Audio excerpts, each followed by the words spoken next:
गजरी by रोज़ की तरह जंगलों में लकड़ियाँ बीनने जाती थी, लेकिन आज जैसे ही लकड़ी बीनने जाती है जंगल में, वहाँ से चिल्लाते हुए दौड़ते हुए आती है अपने हरिबोदर दादा के पास, कांपते हुए। और उसकी आंखों में एक डर था। हरिबोदर दादा उससे पूछते हैं, अरे बेटी क्या हुआ? तो बोलती है गजरी बाई कि दादा चलो ना, दादा चलो ना, जंगल में देखो वहाँ पर दो लोग सोए हैं। हरिबोदर को भी बड़ा अचंभा हुआ कि आखिर उस जंगल में कैसे लोग सोए हैं। तो वहाँ पर जाते हैं, देखते हैं, और जैसे ही वहाँ से देखते हैं तैसे ही तुरंत वहाँ से उल्टे पैरे भागते हैं और आते हैं थाने में। और थाने में उस नज़ारे को बताते हैं किस तरीके से जंगल में दो अधजली हुई लाशें हैं। दोस्तों नमस्कार, हम आप लोगों के बीच में आज एक ऐसी घटना को लेकर के आए हैं जिसको सुनने के बाद आपको अजीब तो लगेगा, लेकिन समाज के लिए एक बहुत बड़ी सीख भी होगी। बात उस समय की है,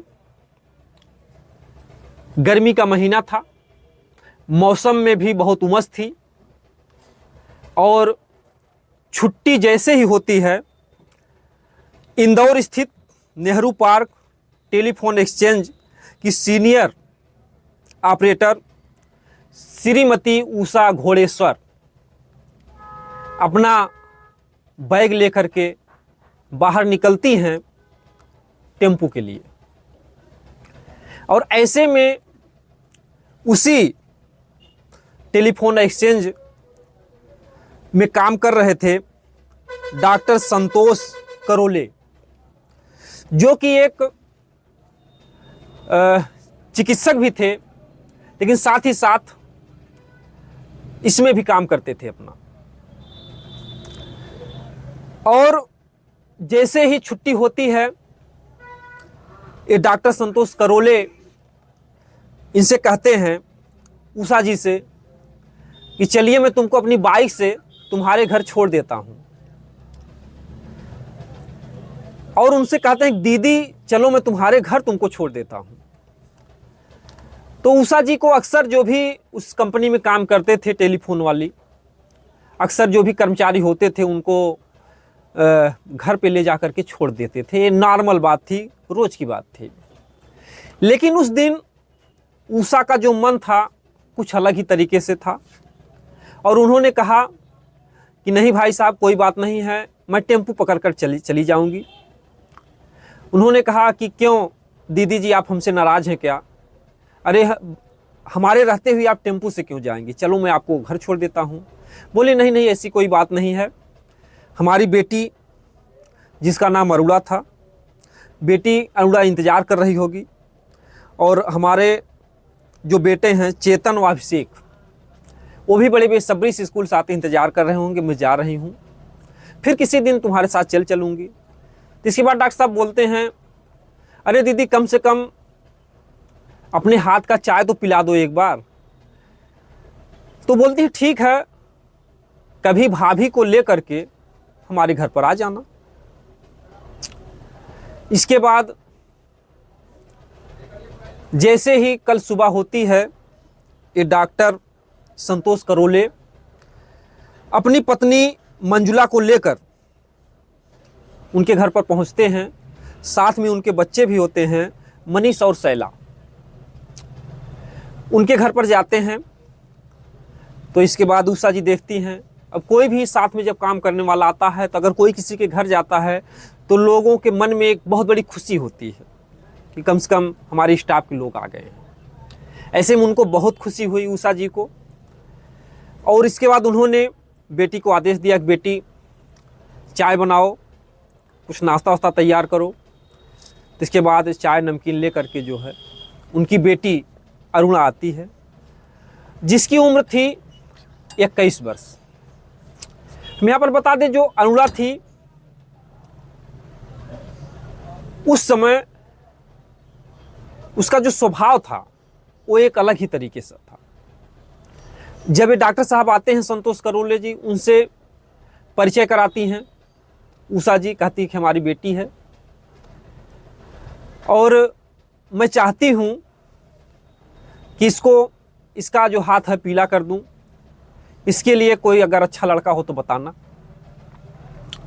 इस पर अरुणा को गुस्सा आ जाता है, कहता है क्यों मम्मी, क्या इतनी जल्दी है, क्यों हमारे लिए शादी की चर्चा कर रही हो, हमें शादी वादी नहीं करना है। ऐसे वो झटक पटक के वहाँ से चली जाती है और उसके जाने के बाद यह स्वभाव डॉक्टर संतोष करोले को अजीब लगता है। इसके बाद इनकी माँ को बहुत मन ही मन गुस्सा भी आया, लेकिन उस समय कुछ कह भी नहीं सकती थी। लेकिन क्या करें बेचारी, इनके भी सामने तमाम मजबूरियां थीं। इसके बाद डॉक्टर साहब अपनी पत्नी को लेकर चले जाते हैं।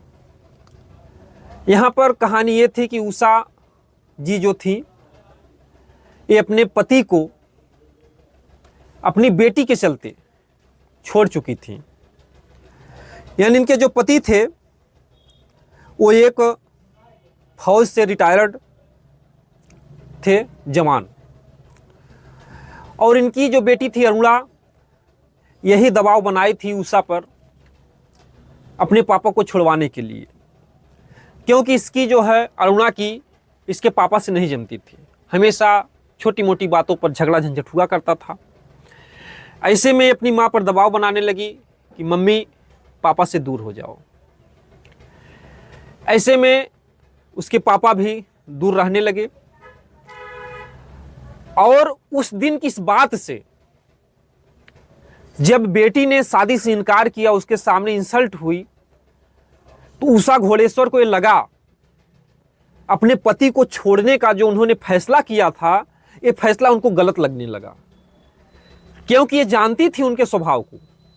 उनका स्वभाव गुस्सैल जरूर था, लेकिन उनका जो दिल था वो मोम की तरह था।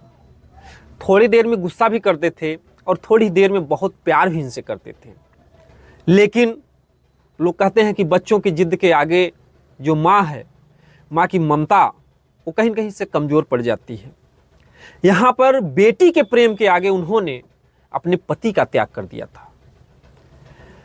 लेकिन उस दिन जब डॉक्टर के सामने इसकी बेटी ने इनकी इंसल्ट की, तो इनको लगा कि हमने जो एक कदम उठाया अपने पति को छोड़ने का, यहाँ तक कि वो तलाक के लिए अर्जी भी अदालत में लगा चुकी थी, यानी इनका फार्म भी जमा हो गया था तलाक के लिए।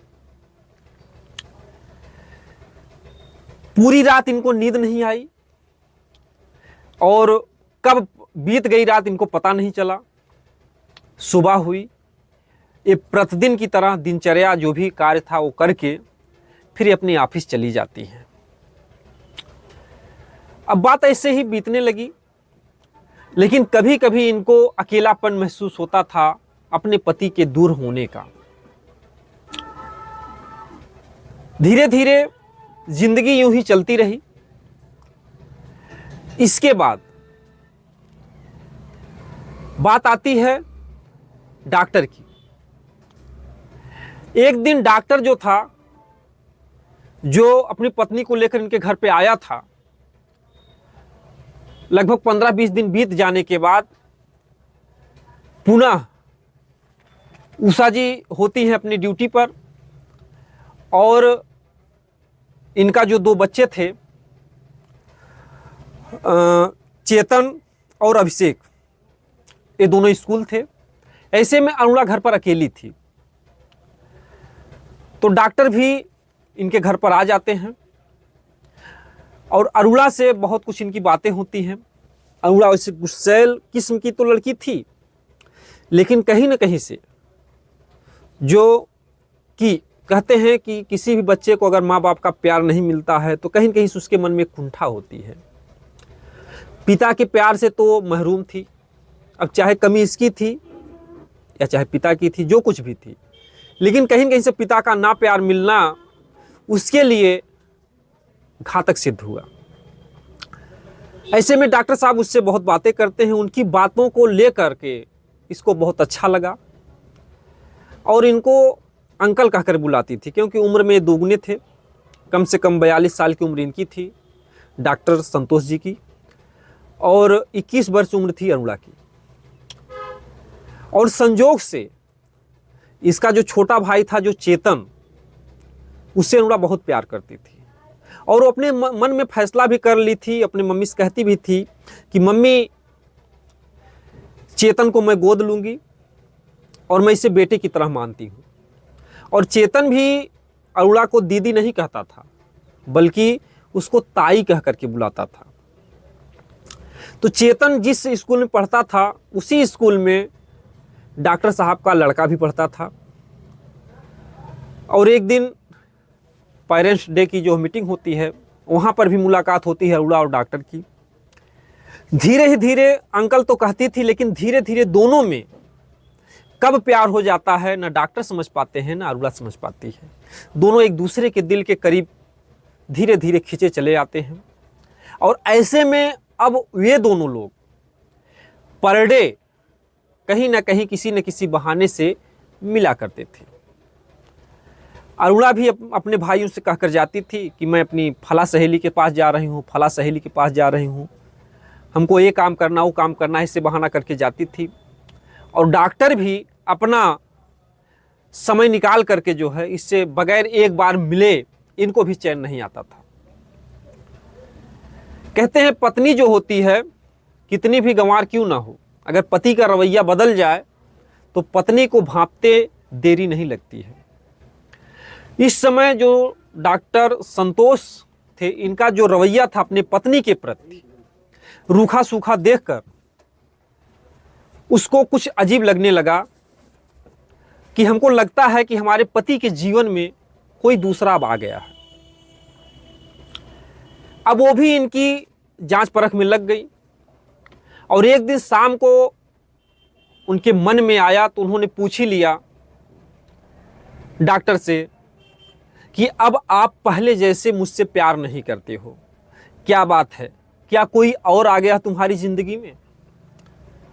डॉक्टर को सुनने के बाद एक बार झटका लगा, क्योंकि जो भी गलतियां करता है वो जानता है कि मैं ऐसा कर रहा हूं, ऐसी बात नहीं है। तो डॉक्टर को भी लगा कि हमारे प्यार का जो अभाव है वो पत्नी को हमारी खल रहा है। और डॉक्टर भी पढ़े लिखे थे, अच्छे थे, समझदार थे। उन्होंने भी सोचा कि अगर हम अपनी बात अपनी पत्नी से बता देंगे तो हमें अरुणा से मिलने में आसानी हो जाएगी।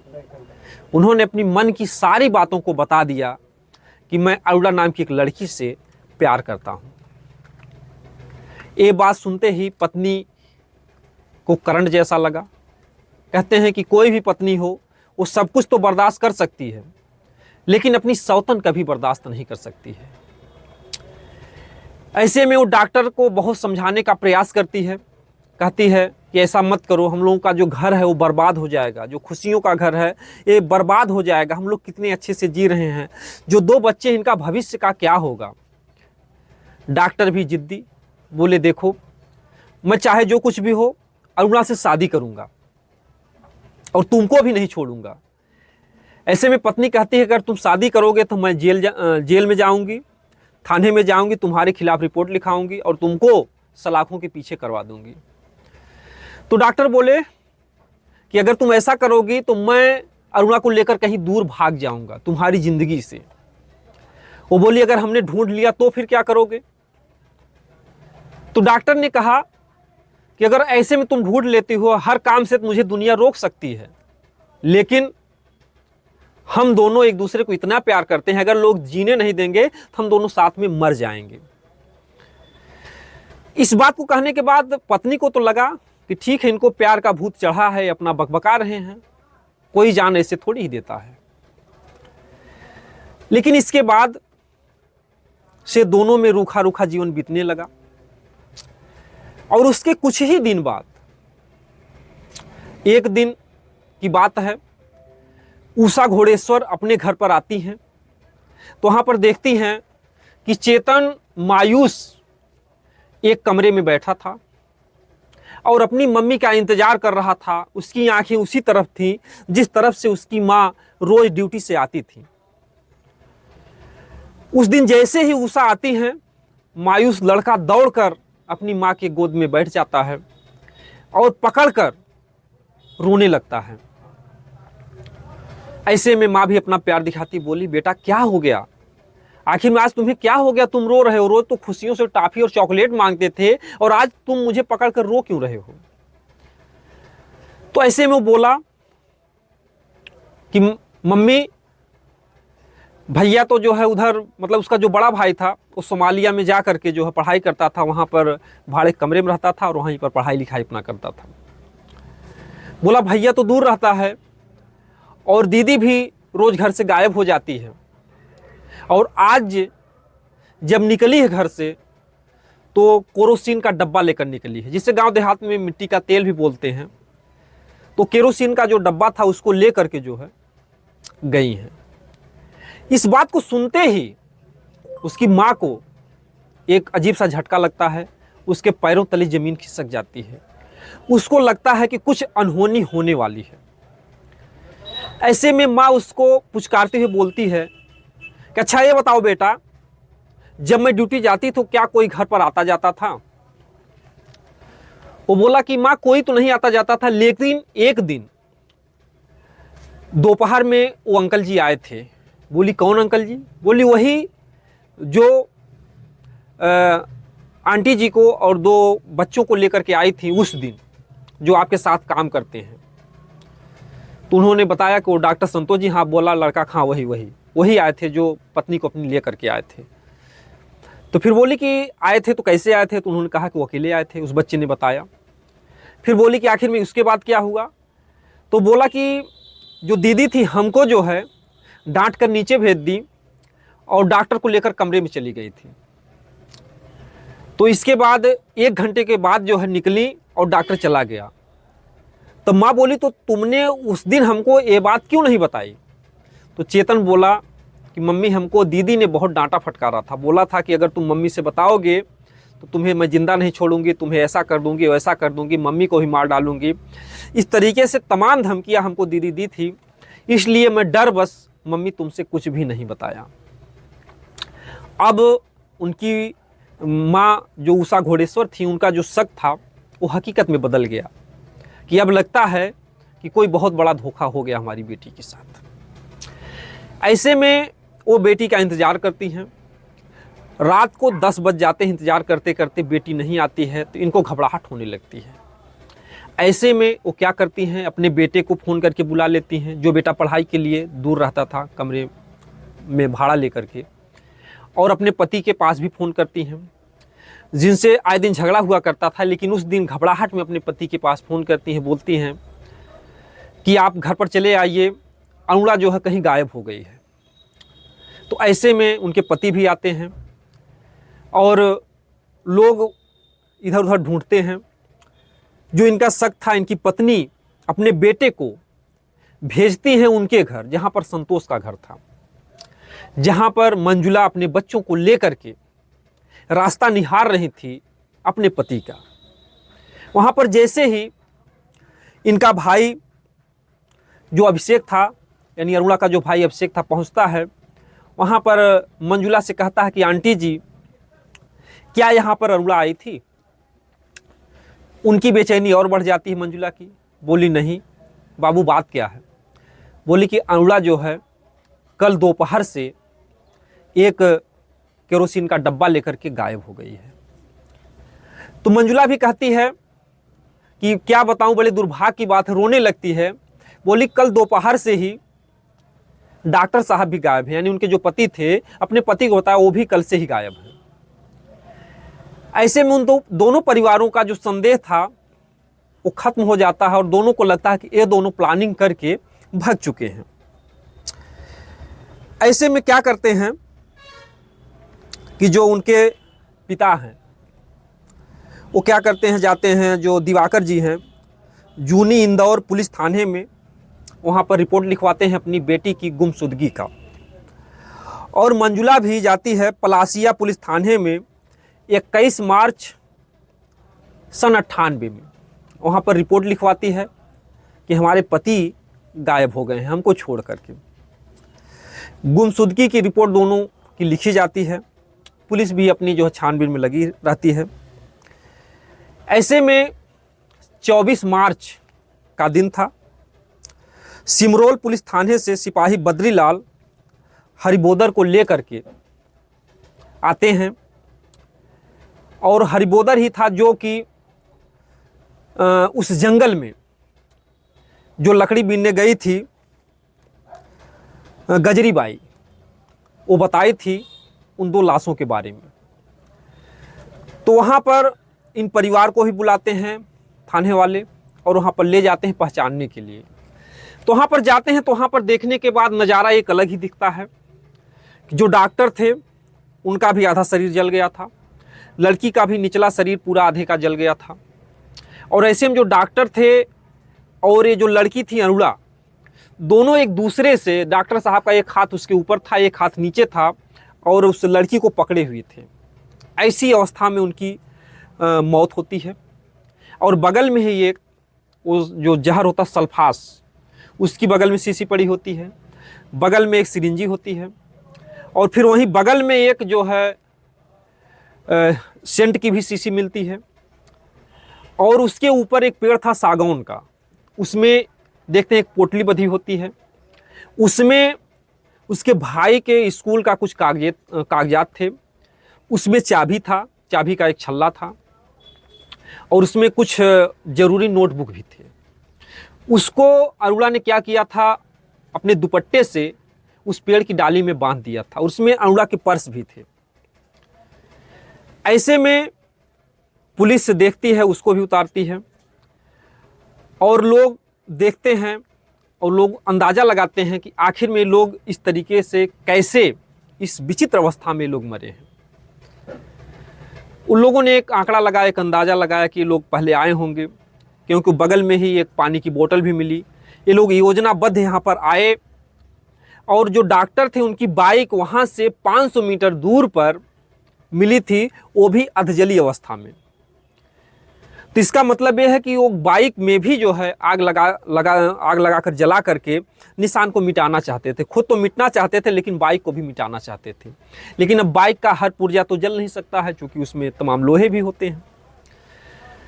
तो ऐसे में फिर और भी जब जाते हैं इधर उधर तो उनको एक मिलती है नोटबुक, जिसमें लिखा था कि अरुणा लिखती है उसमें कि जो भी पुलिस वाले हैं या जो भी अफसर अधिकारी आते हैं यहाँ तक पहुँचते हैं अगर, तो हमारे घर परिवार वालों को किसी को परेशान नहीं करेंगे, क्योंकि हम दोनों अपनी मर्जी से इस दुनिया से जा रहे हैं। क्योंकि हम लोगों की जो शादी थी ये दुनिया वाले नहीं मानते, क्योंकि मैं थी 21 साल की और ये थे 22 साल के, समाज के लोग नहीं मानते। इसलिए हम लोगों ने सोचा कि जी तो नहीं सकते हैं साथ में, लेकिन मर तो सकते हैं। और अपने पापा के लिए उन्होंने लिखा कि पापा जी अब आप घर पे चले आइएगा, अब तुम्हारी जो परी बेटी थी आपको परेशान नहीं करेगी, प्लीज़ पापा आप घर पे चले आइएगा और मम्मी के साथ और हमारे दोनों भाइयों के साथ जीवन बिताइएगा। अपने छोटे भाई चेतन के लिए लिखती है कि अब तुम्हारी ताई, यानी थी तो बहन लेकिन माँ का दर्जा देती थी, चेतन भी उसको ताई कह करके बुलाता था। कहती चेतन पढ़ाई में मन लगाना, मम्मी पापा को कभी परेशान मत करना, और ये तुम्हारी ताई तुम्हारे साथ है, आई लव यू चेतन। मंजुला के लिए भी लिखती है कि आंटी जी हमने आपका तो जीवन बर्बाद किया है, क्षमा करना, लेकिन मैं भी क्या करूं, प्यार के बस में मजबूर हूं। इस तरीके का पत्र पढ़कर जो भी देखते हैं उनकी आंखों में आंसू आ जाते हैं। और इस घटना को अंजाम देने के बाद वो दोनों इस दुनिया में नहीं रहे, लेकिन उन दोनों की जो कहानियां हैं लोगों के मन में आज भी, जो भी पास में उनके माँ बाप नहीं भूल पाएंगे, यानी जब तक जीवन रहेगा जिसका भी परिवार जाएगा नहीं भूल पाएंगे। तो कहने का मतलब यह है कि अपने जीवन को, जो छोटा सा जीवन है, इस तरीके के प्यार मोहब्बत में ना फंसे। अगर आपका शादी विवाह हो गया है, जो डॉक्टर था अगर वो चाहता तो जीवन बच भी सकता था, लेकिन नहीं। लोगों की शादी होने के बाद, लोग कहते हैं कि शादी होने के बाद बेटा सुधर जाएगा, लेकिन नहीं, प्यार का जज्बा लोगों में ऐसा हो जाता है कि 40 वर्ष 50 वर्ष की उम्र के बाद भी लोग छोटी बच्चियों के साथ प्यार कर लेते हैं। उनका भी घर बर्बाद होता है और इनका भी घर बर्बाद होता है। हम तो यही कहेंगे कि इस तरीके की घटनाओं से बचें, अपने जीवन साथी के प्रति हमेशा वफादार रहें और जहाँ तक हो सके प्यार मोहब्बत में ना फंसकर माँ बाप की मर्जी से, चाहे लड़के हों चाहे लड़कियाँ हों, वो शादी करें। इससे आपका जीवन भी सेफ रहेगा और इस तरीके की अनहोनी घटनाओं से बचे भी रहेंगे। हम फिर किसी इसी तरीके से एक नए वीडियो के साथ आगे मिलेंगे। दोस्तों जय हिंद।